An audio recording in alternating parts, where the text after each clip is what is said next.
Avons-nous un espoir quelconque en notre vieille nature? Nous qui sommes familiers avec l'enseignement de la croix, nous répondrons naturellement non, certainement pas. Nous voyons bien qu'elle est stérile et inutile, et nous n'avons aucun espoir de ce côté-là. Alors pourquoi être misérable parce que nous ne trouvons rien de bon en nous-mêmes? Cela signifie que nous attendions encore quelque chose de nous-mêmes. Si nous restons sur cette base-là, nous prenons la base de la mort. Mais si nous acceptons la base de la résurrection, cela signifie que nous avons une fois pour toutes abandonné tout espoir de trouver quelque chose de bien venant de nous-mêmes. Oh, avoir cela bien établi et établi à l'égard du diable. Car, il faut le comprendre, cela constitue non seulement une énorme guerre intérieure, un énorme point de conflit. Et c'est bien ici que se trouvent les bases, la base pour Satan. Chaque aspect de cette loi de vie est un renversement de l'œuvre de Satan.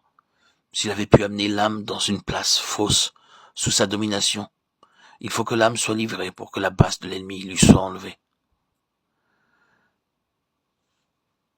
Il y avait un fermier qui avait été troublé dans sa vie spirituelle parce que Satan venait lui répéter sans cesse qu'il n'était pas pardonné et qu'il n'était donc pas un vrai croyant en Christ, qu'il n'était pas sauvé.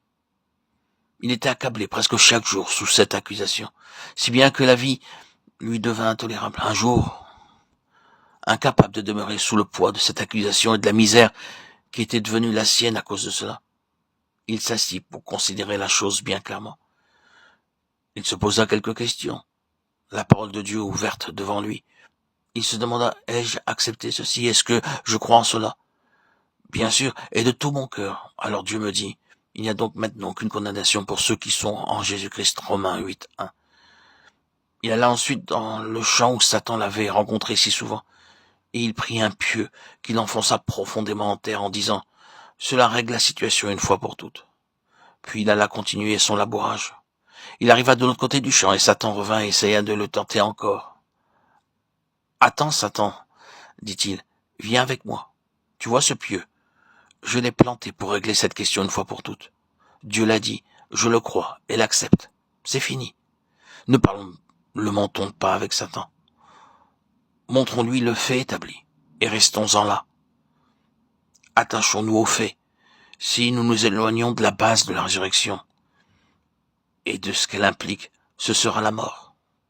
Restons sur cette base établie, dont l'implication est que nous avons répudié la vie de la nature, où nous n'avions aucun espoir, et que nous avons vu en Christ notre espérance. L'espérance sûre, la seule espérance. Maintenons cette position, et la loi de l'esprit de vie en Jésus-Christ nous affranchit de la loi du péché et de la mort. C'est ainsi que la loi de la vie opère, sur la base de la résurrection. Il ne peut y avoir de bonne conscience sur une autre base. Ce que le fermier comprenait bien lorsqu'il passait du côté de Satan et acceptait ce qu'il lui disait. Noé est à jamais le témoin contre la vanité, le vide, la stérilité de la vie naturelle. Et son témoignage est très pratique. Il rendit témoignage contre la vanité de la vie naturelle en se construisant une arche pour en sortir. C'était cela pour Noé le chemin de la vie. C'était sortir de la vie de la nature. La loi de la vie en Jésus-Christ suppose que, en esprit, nous sommes sortis de la nature. Sinon cette loi n'est pas une loi pour nous. Elle n'a pas de signification pour nous. Elle n'opère pas en ce qui nous concerne. Elle suppose que nous sommes sortis de la vie de la nature pour être en Jésus-Christ.